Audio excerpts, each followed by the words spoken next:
Yes guys, इस video का background और मेरे पीछे की हेडिंग देखकर कहीं आप लोग को ये तो नहीं लग रहा है today sir is out there to make some kind of sensationalist click bait video and grab your attention? Not really.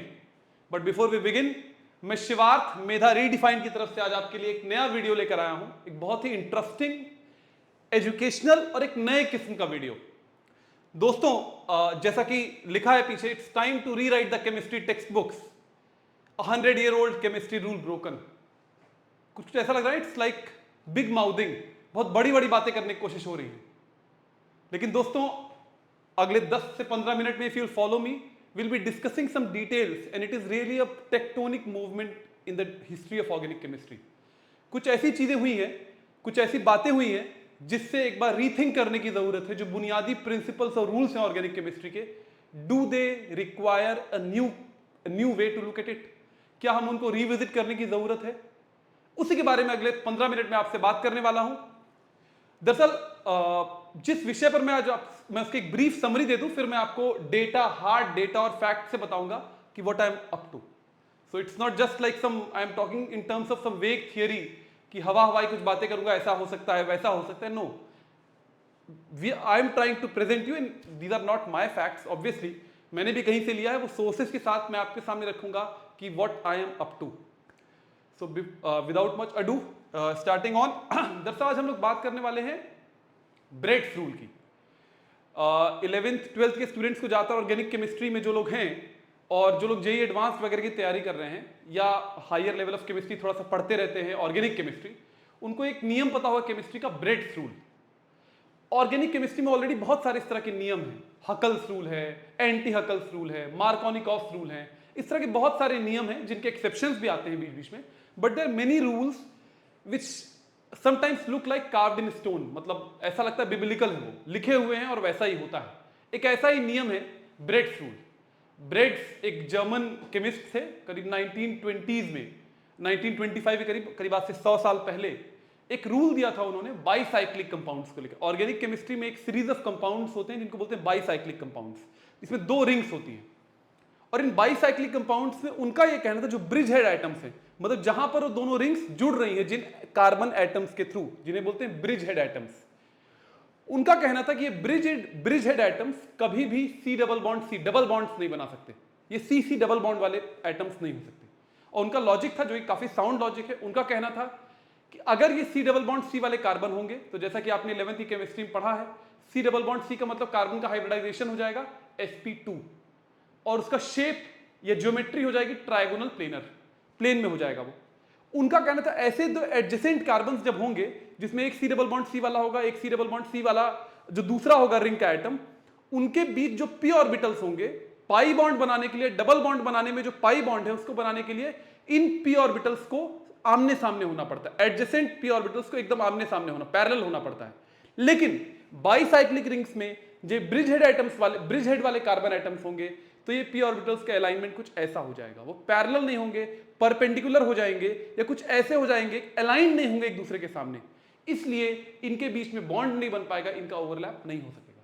इसीलिए उन्होंने कहा था कि छोटी रिंग्स के लिए, मतलब 8 कार्बन एटम से छोटी बाईसाइक्लिक रिंग्स के लिए कभी सी डबल बॉन्ड सी, ये कार्बन एटम्स ब्रिज हेड वाले कभी sp2 हाइब्रिडाइज नहीं हो सकते, डबल बॉन्ड नहीं बन सकते वहां पर, ऐसा माना जाता था। और इस रूल के आधार पर कभी इस तरह कंपाउंड्स बनाने की कोशिश नहीं की गई, लेबोरेटरी में भी नहीं कोशिश की गई। और जेई एडवांस से लेकर बहुत सारे एग्जाम्स में इनमें ठीक ठाक सवाल आते थे कि इसमें कौन सा कंपाउंड गलत है, कौन सा कंपाउंड नहीं बन सकता। And we applied as we do, जो हमें पढ़ाया जाता है और जो हमें ट्रेन जिस तरीके से किया गया as organic chemist, we checked for Bredt's rule. If it did not follow Bredt's rule, we said this compound is not possible to make, ये कंपाउंड गलत आपने बनाया हुआ है। लेकिन सिर्फ एग्जाम्स तक इसकी लिमिटेशन नहीं थी, प्रॉब्लम तब हो रही थी जब इसको इंडस्ट्री में भी हूबहू अप्लाई किया जा रहा था। और इन कंपाउंड्स की, जो ब्रेड्स रूल से रिलेटेड बाईसाइक्लिक कंपाउंड्स हैं, उनका एक बड़ा यूजफुल रूल है ड्रग इंडस्ट्री में, जो पूरी फार्मास्यूटिकल इंडस्ट्री है। क्योंकि हमारे बॉडी से कई सारे जो ड्रग्स का इंटरेक्शन होता है, प्रोटीन्स जैसे जो बायोमोलिक्यूल्स है, इन सारे मॉलिक्यूल से, उनसे ज्योमेट्री या जो मॉलिक्यूल का शेप है उसका एक बहुत इंपॉर्टेंट रोल होता है। प्रॉब्लम ये आ रही थी कि ब्रेड्स रूल के अंतर्गत जो कंपाउंड बन रहे थे, उनका इंटरेक्शन उतने प्रॉपरली नहीं हो पा रहा था और ब्रेड्स रूल एक तरीके से इंपेडिमेंट बना हुआ था, एक रुकावट बना हुआ था पूरी ड्रग इंडस्ट्री के लिए। ये कोशिश ही नहीं हो रही थी कि वो कंपाउंड्स बनाए जाएं, क्योंकि माना था Bredt's rule is carved in stone, ऐसा तो कंपाउंड बन ही नहीं सकता। But it is not really the case and that is why this video is here. University of California Los Angeles UCLA के कुछ केमिस्ट्स की एक पूरी टीम है ऑर्गेनिक केमिस्ट्री, इसमें कई सारे यंग स्कॉलर्स हैं, कुछ सीनियर स्कॉलर्स हैं। उन्होंने पिछले दिनों एबीओज, एंटी ब्रेड्स ओलेफिन्स, न सिर्फ लैब में सिंथेसाइज किए, उन्होंने सिंथेसाइज करने के बाद, और ऑब्वियसली वो तुरंत स्टेबल कंपाउंड्स नहीं थे, उन्होंने उसको रिएक्ट करके स्टेबल वेरिएशंस उनके बनाए, उनको स्टोर किया, बकायदा पेपर लिखे और उनको कई जर्नल्स में भेजे। साइंस से लेकर अर्थ जैसे कुछ जर्नल्स हैं, यूसीएलए की जो वेबसाइट है उस पर भी उनके रिलीजेस में मौजूद है। उन्होंने पूरा इसका आंकड़ा दिया कि आज एबीओज बन सकते हैं। और साथ साथ जो केमिस्ट्स की पूरी टीम है उनका यह कहना है कि ये जो एंटी ब्रेड्स ओलेफिन्स बन रहे हैं, they have the potency, the power, the ability to transform the drug industry. इनका बहुत पोटेंट, बहुत यूजफुल इस्तेमाल हो सकता है फार्मास्यूटिकल इंडस्ट्री में। जो एक इंपेडिमेंट बना हुआ था इस इंडस्ट्री में ब्रेड्स रूल वाले कंपाउंड्स को लेकर, बाइसाइक्लिक कंपाउंड्स को लेकर, उसको हम तोड़ सकते हैं और कुछ ऐसे कंपाउंड्स बना सकते हैं जो हमारे शरीर के बायोमोलिक्यूल जैसे प्रोटीन्स हो गए, विटामिन्स हो गए, उनका इंटरेक्शन बेहतर हो सके और वो एक बेहतर एफिशिएंट ड्रग्स बन सके। सो ये एक ब्रीफ सा 5 मिनट में जो उन लोगों ने शायद सालों में जो काम किया होगा, सिर्फ 5 मिनट में मैंने आपको इसकी एक समरी देने की कोशिश की। This video is in no attempt to make कि ना मैं ये कोई दावा कर रहा हूं कि ये मेरे दिमाग की उपज है, it is just a reporting what I have read from these journals. मैंने इसको क्लोजली फॉलो किया, मैंने पढ़ा वहां से और मैं आपके साथ उसकी एक रिपोर्टिंग, उसकी एक इंफॉर्मेटिव वीडियो लेकर आया हूं। It is not my brain child नहीं है, मत समझिएगा कि शिवार्थ सर ने कुछ केमिस्ट्री के नियमों में कुछ खोज निकाला, कुछ उसका वेरिएशन खोज निकाला है। That's beyond my capability as of now, but I will keep reporting. 1 2 purpose इस वीडियो को बनाने का सिर्फ एबीओस के बारे में, एंटी ब्रेड्स रूल के बारे में बताने का नहीं है। The purpose, the basic purpose of this video, and as you will see later, उन साइंटिस्ट के जो स्टेटमेंट आए हैं, जो पूरी केमिस्ट्री टीम है, जो उनका स्टेटमेंट, जो रिलीजेस आए हैं, वो कह रहे हैं we need to look with a new vision towards all the rules in organic chemistry, and these rules should no longer act as rules carved in stone। भगवान के लिखे हुए डिवाइन रूल्स की तरह काम नहीं करने चाहिए। we have to treat them as guidelines and try to look at those cases, those opportunities where these rules, the compounds which do not follow these rules can be made, जैसे ABO के case में हुआ। एक example उन्होंने दिया और क्या कह रहे हैं कि क्या सारे ऐसे रूल्स को रिविजिट करने की जरूरत है, क्या और भी ऐसे पॉसिबल वेरिएशंस हैं? क्योंकि रूल जब बन जाते हैं लोग उसके बाहर सोचते नहीं है। In a kind it kills the creativity and it acts as an impediment to the development of science. तो उस लिहाज से मेरा पर्पस इस वीडियो को बनाने का वो है। लौटेंगे इस पर थोड़ा और, बहुत ज्यादा कहानी भी नहीं बताऊंगा। शुरू करते हैं ब्रेड्स रूल से, हम लोग थोड़ा शुरू करेंगे और फिर क्या किया इन साइंटिस्ट ने, उनकी पूरी रिपोर्टिंग क्या है वो आपके साथ में शेयर करूंगा। मैंने बीच में आपको वो लिंक्स भी दे दिए जो सोर्सेज जिनका इस्तेमाल मैंने किया। यूजुअली मैंने यूसीएलए की वेबसाइट का इस्तेमाल किया है, वो सोर्सेज मेंशन्ड है। आप लोग भी नेट पर जाकर चेक करके इसके बारे में और डिटेल में पढ़ सकते हैं, लेकिन पहले ये वीडियो जरूर देखिए। आगे बढ़ते हैं। तो जैसा कि मेंशन्ड है यहां पर, UCLA chemists have found a big problem with fundamental rule of organic chemistry that has been around for 100 years. It's just not true, and they say it's time to rewrite the textbooks. Yes guys, it's time to rewrite the textbooks, क्योंकि अगर ये rule change होता है, जिस rule की हम बात करने वाले हैं, तो काफी सारी चीजें नए सिरे से देखने की जरूरत पड़ेगी। Which rule is exactly broken? या which rule are we talking about? And it's Brett's rule. या टी हाँ साइलेंट, इसको ब्रेड्स पढ़ते हैं, ब्रेड्स रूल। काफी सारे लोग इससे वाकिफ होंगे, जो लोग तैयारी वगैरह कर रहे हैं, जेईई एडवांस वगैरह की, या जिन लोगों को थोड़ा सी केमिस्ट्री में इंटरेस्ट है, उनको इसके बारे में पता होगा। ये ब्रेड्स रूल है क्या? What is Bredt's rule? Early in the 20th century, a German chemist, Julius Bredd, studied bonds in bicyclic molecules, a group of chemicals that contain two ring-shaped structures stuck together and came up with this rule. जैसा कि मैंने कहा था, अभी मैं आगे आपको visual से भी दिखाऊंगा, बाइसाइक्लिक कंपाउंड जिसमें 2 रिंग्स होते हैं। और इन्होंने कहा क्या? डबल बॉन्ड्स, ध्यान दीजिएगा, double bonds can not form at the bridge head position. C double bond C bridge head position पर पॉसिबल नहीं है। This is not possible at the bridge head position of a small bridge ring system. मतलब small मतलब 8 carbon से कम वाले ring के लिए applicable था। Bridge head position of a small bridge ring systems में ब्रिज हेड कार्बन पर C double bond C possible नहीं है। इसका एक एलुसिडेशन देखते हैं अगली स्लाइड पर। ये एक बाइसाइक्लिक कंपाउंड है जैसा कि आप देख पा रहे हैं, और ये जो कार्बन नंबर्ड है 1 और 4, ये जो कार्बन है, ये कार्बन आपके कौन से हैं? ये ब्रिज हेड कार्बन से। ये कार्बन कौन से? दोनों रिंग्स को जो जोड़ रहे हैं ये है आपके bridge head carbons. Bridge head carbons में double bonds can not form at the bridge head positions of a small bicyclic ring. This has been known since the 1920s and historically known as Bret's rule. ये जो carbon है इनको involve करता हुआ, जैसा कि मैंने दिखा रखा, ये डबल बॉन्ड नहीं पॉसिबल है 1 और 2 के बीच में, 1 और 7 के बीच में भी नहीं पॉसिबल है, 1 और 4 के बीच में भी नहीं पॉसिबल है, जो आगे दिखाया हुआ है। इन दोनों कार्बन को इन्वॉल्व करता हुआ कोई भी डबल बॉन्ड पॉसिबल नहीं है ब्रेड्स रूल के हिसाब से। इस रूल का वायलेशन हो जाएगा अगर वहां डबल बॉन्ड बनाने की, सिंथेसाइज करने की कोशिश करेंगे। ऐसे कंपाउंड्स आते हैं तो हम लोग बोलते हैं this is not possible. Reason क्या देते हैं वो, जो कि मैंने आपसे शेयर किया। The reason is that sp2 carbons at bridge head positions have a p orbital that is oriented roughly at 90 degree relative to the p orbital adjacent sp2 hybridized carbon atom, resulting in poor orbital overlap and therefore no pi bonding. जैसा कि मैंने आपसे कहा कि दो p orbitals ऐसे ऐसे होने चाहिए आपस में एक दूसरे से, तभी इनका ओवरलैप हो सकता है, आमने सामने होनी चाहिए। लेकिन इस कंडीशन में वो कैसे हो जाते हैं? ऐसे, और दूसरा वाला ऐसा हो जाता है, टेढ़े हो जाते हैं, ऐसा ऐसा टेढ़े हो जाते हैं, तो इनका ओवरलैप पॉसिबल नहीं हो पाता है। ओवरलैप पॉसिबल नहीं है तो बॉन्ड नहीं बन पाएगा, बॉन्ड नहीं बनेगा तो ये पॉसिबिलिटी पॉसिबल नहीं है। तो ब्रेड्स रूल का लॉजिक काफी साउंड है, ठीक बात है, लेकिन सवाल ये है क्या इसको तोड़ा आ सकता है? क्या इससे इतर कुछ हो सकता है? क्या ऐसे कंपाउंड्स बन सकते हैं जो इस रूल को वायलेट करें? और अगर ऐसे कंपाउंड बन सकते हैं तो इस रूल को नए सिरे से देखने की जरूरत पड़ेगी, और ऐसा ही हुआ। जैसा कि मैंने कहा, यूनिवर्सिटी ऑफ कैलिफोर्निया के साइंटिस्ट का जो भी एक नया पेपर है, new paper published by UCLA scientist in the journal science, आप चेक कर सकते हैं इसे, has invalidated this idea. They show how to make, they have made it, they show how to make several kinds of molecules that violate Bredt's rule called anti Bredt olefins. Olefins, जो लोग organic chemistry से वाकिफ है, olefin stand for C double bond C. ये alkenes के लिए एक special नाम चाहते हैं, ओलिफिन्स, और एबीओज, allowing chemists to find practical ways to make and use them in reactions. ये सोर्स भी आप लोग चेक कर सकते हैं, newsroom.ucla, वहां पर आपको मिल जाएगा और डिटेल में इसके बारे में।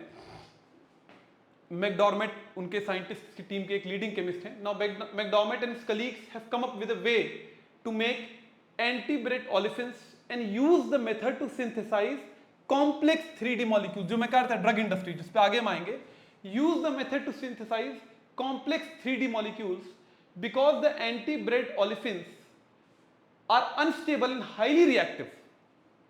The team wasn't able to isolate them directly in the new study. उन्होंने कुछ सिलिकॉन्स वगैरह का इस्तेमाल करके, सिलिकॉन के कुछ एटम्स का इस्तेमाल करके, instead they added another molecules that would immediately react with anti-Bread olefins and form stable products.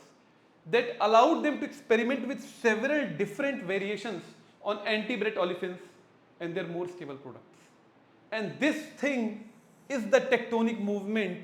ये है टेक्टोनिक मूवमेंट ऑर्गेनिक केमिस्ट्री की फील्ड का, क्योंकि it has completely changed, it not change but redefining our understanding of bicyclic compounds. Bicyclic compounds की जो हमारी समझ है उसको एक नए सिरे से डेवलप करना पड़ेगा इस तरह कंपाउंड्स के सिंथेसाइजेशन के बाद। अगर ऐसे कंपाउंड्स बन सकते हैं तो और क्या क्या पॉसिबिलिटीज हैं उनके बारे में सोचना पड़ेगा।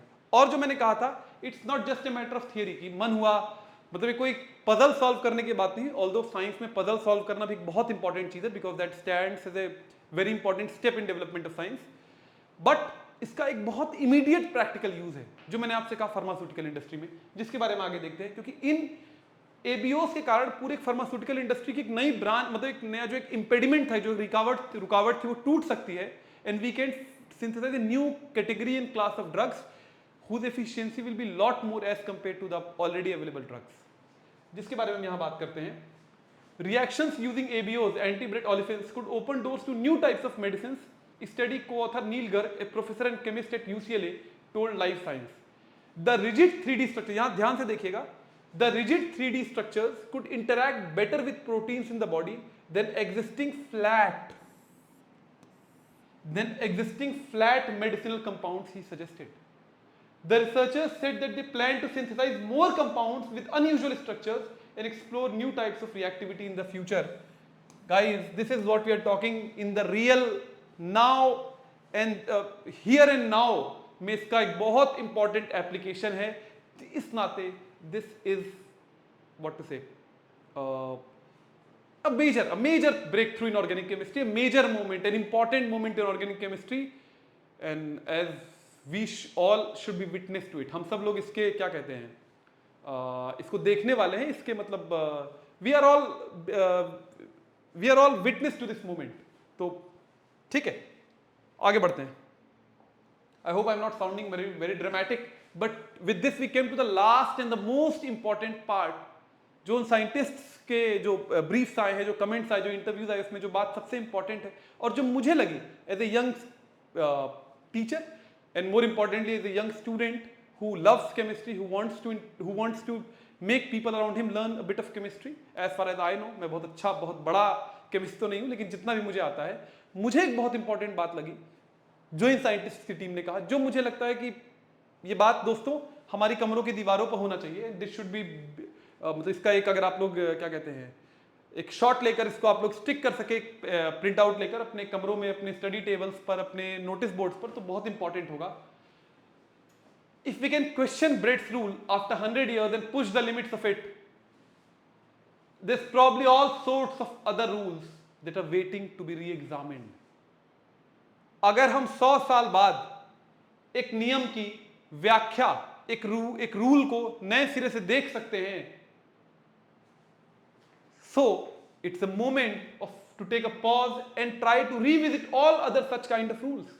चाहे हकल्स रूल हो, चाहे मार्कोनिकॉफ रूल हो, चाहे जितने भी इस तरह के रूल्स हैं, क्या उन्हें एक बार नए सिरे से नई रोशनी में देखने की जरूरत है? क्या उनके थ्रू सोचने की जरूरत है? There could be a way around it as well. Let's look at it. पहले इसको पढ़ते हैं. बहुत important. People aren't exploring anti-Brett olefins because they think they can't. Like it's like those kind of words ना जो eternal words लगते हैं. Said corresponding author Neil Garg, the Kenneth N. Trueblood Distinguished Professor of Chemistry and Biochemistry at UCLA. We shouldn't have rules like this. Or if we have them, they should only exist with the constant reminder that they are guidelines, not rules. It destroys creativity when we have rules that supposedly can't be broken or can't be overcome. Now this is what is the purpose, the driving force of science. अगर विज्ञान की चालक शक्ति, जो विज्ञान को, जो science को ड्राइव करता है, वो है to question and doubt everything. But sometimes these rules and especially चूंकि मैं केमिस्ट्री पढ़ाता हूं, तो ऑर्गेनिक केमिस्ट्री से बहुत सारे नियम आते हैं जहां पर आपको लगता है मतलब you tend to think between those rules, by those rules, not beyond those rules. और मुझे तो ऐसा मैं ही करता हूं या हमें स्टूडेंट्स ही करते हैं, बल्कि ये कह रहे हैं 100 साल से कोशिश ही नहीं की जा रही थी कि इस रूल से इतर कंपाउंड्स बनाए जाएं, क्योंकि माना जाता था this rule is carved in stone, set in stone जिसे बोलते हैं, बिब्लिकल है, ईश्वरीय है, शाश्वत सत्य है, इससे इतर कुछ हो नहीं सकता. Now this approach needs to be checked. और उन्होंने सही शब्द इस्तेमाल किया, इन रूल्स कहने के बजाय गाइडलाइंस कहना ज्यादा बेहतर होगा. गाइडलाइंस मतलब जनरली ऐसा होगा, but you can think other way if you have the time and the patience and the ability to do it. और obviously साइंटिस्ट्स की टीम अगर इसको लेकर, और ये यूजफुल है हमारे लिए तत्काल, जैसे ये एक इंपॉर्टेंट बात है, हियर एंड नाउ इसका यूज है, तो ऐसी चीजों के बारे में नए सिरे से सोचने की जरूरत होगी. लेकिन जाते जाते एक बहुत इंपॉर्टेंट रिमाइंडर, कभी भी ऐसा कोई वीडियो बनाया था, whenever we make these kind of videos, there is always a danger, a kind of thing in our mind, खासतौर से मेरे दिमाग में तो है ही, कि these videos it's not a way to discredit all the rules, कि सारे रूल बकवास हैं, सारी किताबें गलत हैं, सबको हटा दो, सबको जला दो.